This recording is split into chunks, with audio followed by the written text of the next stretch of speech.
Namaskar students. So welcome again with the chapter Print Culture and the Modern World. So this is the part 2 in which we will discuss about the print in Japan and the print comes to Europe. Two topics we will discuss in this chapter. So let's start according to your NCERT book.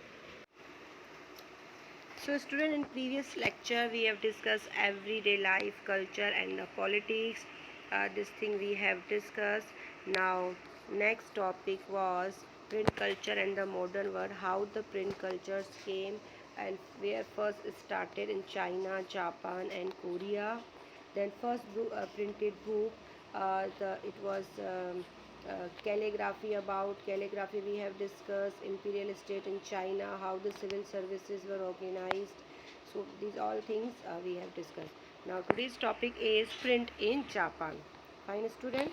So today we are starting from there. Fine student. So print in Japan. First we are discussing about the print in Japan. Buddhist missionaries from China introduced hand printing technology into Japan around AD 768 to 770. यहाँ पर China की बात हो रही है। जो Japan जो Buddhist machineries जो है, बुद्धिस्ट सभी को पता है एक रिलीजियस है। सो जो बुद्धिस्ट जो मॉन्क्स वगैरह जो जहाँ पर रहते थे मिशनरीज़ में, तो वहाँ पर इंट्रोड्यूस हुआ, चाइना से इंट्रोड्यूस हुआ जापान में। इस ड्यूरेशन में old Japanese book printed in 800, यहाँ पर देखिए साफ साफ लिखा हुआ है बुद्धिस्ट डायमंड सूत्रा। इसको याद रखेंगे। This is the oldest Japanese book. ये प्रिंट की गई सबसे पहले, containing 6 sheets on the text and the wood cut illustrate. यहाँ पर देखिए इसकी पिक्चर भी दे रखी है आपकी बुक में। ये इस तरह की जो पेज फ्रॉम द डायमंड सूत्र है, यहाँ पर ये पेज लिया गया है। ठीक है, इस तरह का यहाँ पे इस तरह का ये वुड प्रिंट बनाए गए हैं। ध्यान से देखिए इसको। ठीक है, so pictures were printed on the textile. अब ये पिक्चर्स टेक्सटाइल कपड़े पर भी बनाई गई। Playing cards and paper money, इन तीनों पर ही इस प्रिंट को देखा गया, चाहे वो पेपर था, कार्ड्स थे या फिर करेंसी थी। In the medieval Japan poets and the prose writers were regularly published and books were cheap and the abounded. अब now there are two things जो medieval जापान में जो पोइट्स थे वो सारी ये चीज़ें लिख रहे थे, रेगुलरली पब्लिश कर रहे थे। तो ये बुक्स बहुत चीप भी थी और अबाउंडेड का मतलब बहुत सारी मात्रा में अवेलेबल भी थी। Printing of the visual materials leads to interesting publishing practice. अब जो विजुअल प्रिंट था यानी मटेरियल जो था, जो दिखाई देने वाला कह सकते हैं, जो बहुत अट्रैक्ट कर रहा था, उनकी पब्लिश प्रैक्टिस उसमें इंटरेस्टिंग से मतलब बहुत नई नई चीज़ें होने लगी। In the late 80th century in the flourishing urban circles and the Edo later to be known as Tokyo. Tokyo का नाम सब में सुना है। Illustrate collections of the paintings, depictions of the elegant urban cultures and involving the artists, courtesans and the tea houses gathering। सभी की discuss यानी बात होने लगी यहाँ पे कि अर्बन कल्चर कैसा है, आर्टिस्ट कैसे, कोर्टिशियंस का क्या कहना है, टी हाउस गैदरिंग वहाँ पर क्या बात है, जो भी चीज़ें सराउंडिंग हो रही थी उनके बारे में लिखा जाने लगा। The depictions as the elegant urban culture involving artisan, courtesans and tea houses gathering. The libraries and the bookstore were packed with the handprint materials of the various type of book on women's musical instrument। इसके बाद है circulations, tea ceremony, arrangements, proper etiquettes, cooking and the famous places। जो libraries थी उस समय, जो book stores थे, वो हैंड प्रिंटेड मटेरियल से भरे हुए थे। अब उन बुक्स में कौन कौन सी बुक्स थी? वुमेंस के बारे में, म्यूज़िकल इंस्ट्रूमेंट, कैलकुलेशन जो होती है, हिसाब किताब करना, जैसे हमने पहले भी किया था, जो ट्रेड जो करते थे मर्चेंट्स भी यूज़ करने लगे। T ceremony, arrangements, proper etiquettes यानी जो शिष्टाचार की बातें कैसे होनी चाहिए, किस तरह से क्या बिहेव करना चाहिए, कुकिंग के बारे में फेमस, यानी कि बहुत सारे सब्जेक्ट जो है इंट्रोड्यूस किए गए प्रिंटिंग में, जिनके बारे में जिसका जो इंटरेस्ट था उस तरह की वो बुक पढ़ने लगा लेकर। उसके बाद ये छोटा सा यहाँ पे एक पैराग्राफ है, इट्स अबाउट द केटागावा ओटोमारो के बारे में है। ये कब बोर्न हुए थे? 1753 में। इनको इसलिए जाना जाता है, इनका बहुत कंट्रीब्यूशन रहा आर्ट में।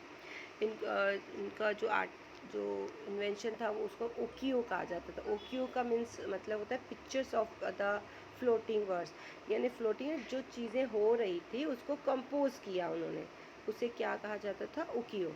और the depicting of the ordinary human experience, especially urban ones. लोग क्या सोचते थे, क्या ऑर्डिनरी पीपल की थिंकिंग थी, स्पेशली अर्बन एरियाज़ में, उसके बारे में उन्होंने सारी चीज़ें बताई। This print travels to the contemporary US and Europe's influence the artisans. अब यही प्रिंट जो है वो उसने ट्रैवल किया, यानी कहाँ पर गया? यूएस में गया, यूरोप में गया, और उन्होंने कई सारे आर्टिस्ट को इन्फ्लुएंस किया। अब यहाँ पे कुछ आर्टिस्ट जो आर्टिस्ट थे जैसे मैनर्स, मोनेर्स एंड वैन गो, ये कुछ नाम है। इनकी भी चीज़ों में वो सारी जो ये मेन फेमस जो प्रिंटर्स थे उन्होंने भी उनको अडॉप्ट किया, उनकी टेक्निक को। पब्लिशर्स लाइक द टुसुटिया जुनारो, ये identified subject and the commissions artist draw the theme of the outline. ये सारी इनकी जो थीम जो थी, जो सराउंडिंग जो चीज़ें चल रही थी उससे रिलेटेड उनको उन्होंने लिखा।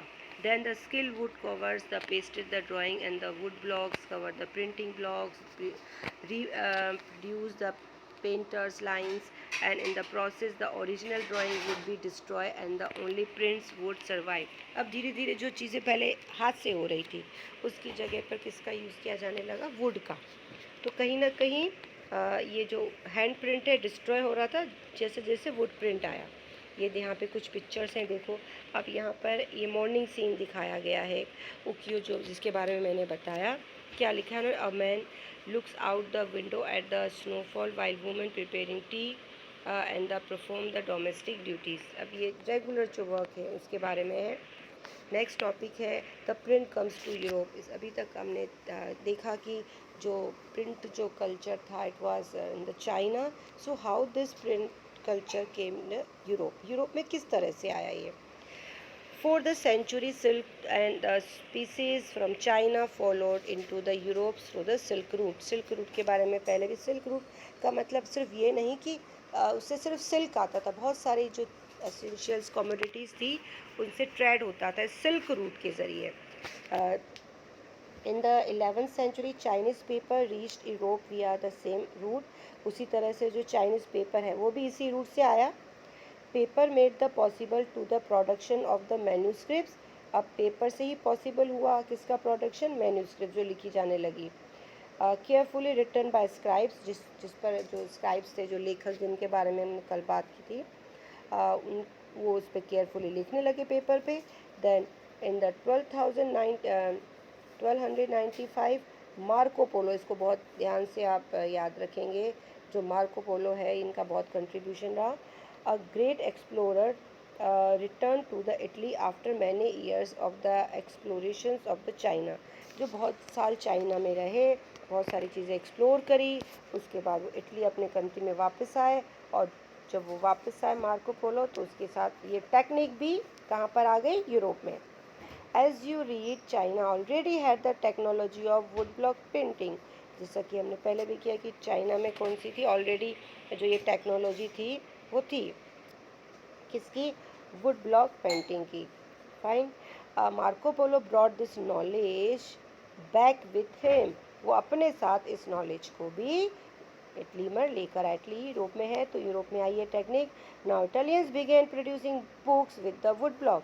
अब इटालियंस जो भी है वो भी वुड ब्लॉक से क्या बनाने लगे? बुक्स बनाने लगे। And soon the technology spread other part of the Europe. और धीरे धीरे ये सारी जो टेक्निक थी वुड ब्लॉक की वो पूरे यूरोप में स्प्रेड हो गई।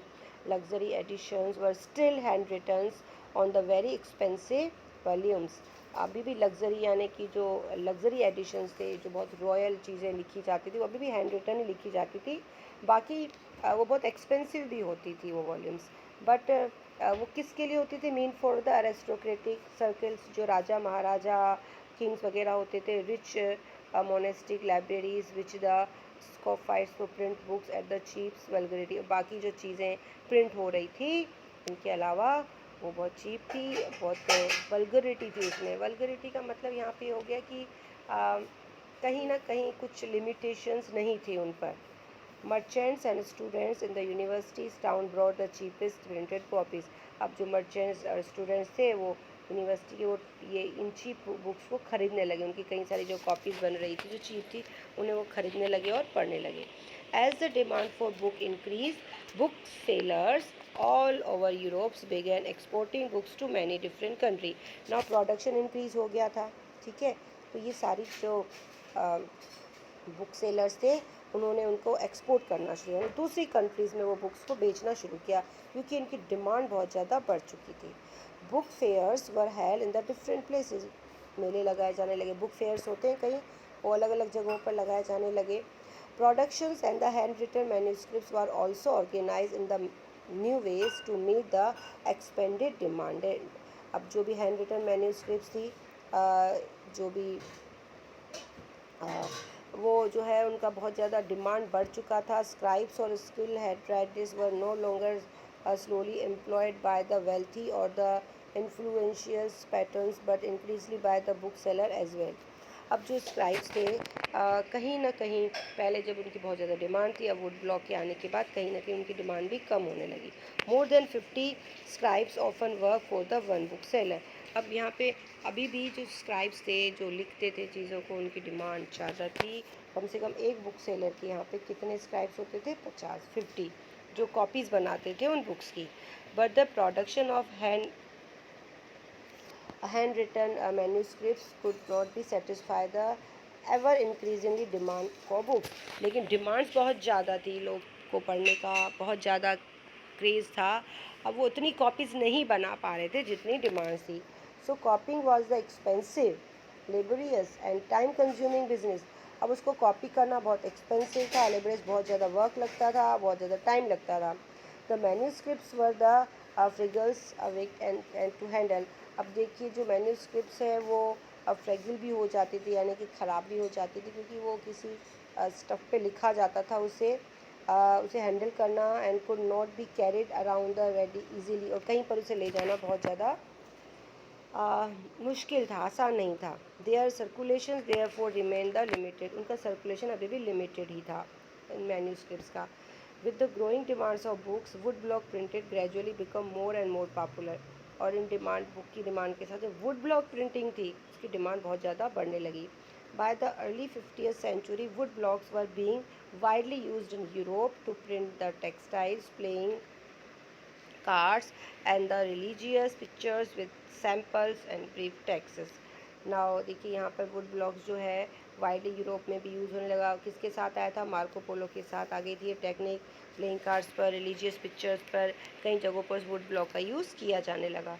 There was clearly a great needs of the even quicker and cheaper reproductions of the text. यहाँ पर ये जो बहुत जल्दी, बहुत चीप और उसका जो टेक्स्ट का जो भी लिखे जाते थे उनका रिप्रोडक्शन हो रहा था। This could only be with the inventions of the new print technology. सिर्फ किससे पॉसिबल हुआ? New print technology. The breakthroughs occurs to the Steinberg's Germany, where the John Gutenberg developed the first non-printing press in 1430। बहुत important है यहाँ पे। अब ये जो टेक्निक जो आई हम पहले तो कौन सा hand written, then block printing. Now जो गुटनबर्ग, इसका नाम आपने सुना है, बहुत ही फेमस जो है, इन्होंने सबसे पहले प्रिंटिंग प्रेस का इन्वेंशन किया था जोहन गुटनबर्ग। कब किया था? 1430। सो इसके बारे में हम नेक्स्ट लेक्चर में करेंगे, क्या क्या चीज़ें इन्वेंट हुई, क्या क्या ब्लूम हुआ पूरा यूरोप से पूरा एशिया, पूरा वर्ल्ड में कितने चेंजेस हुए इस प्रिंटिंग मशीन के आने के बाद। So students, it's all about today. Thank you and have a nice day.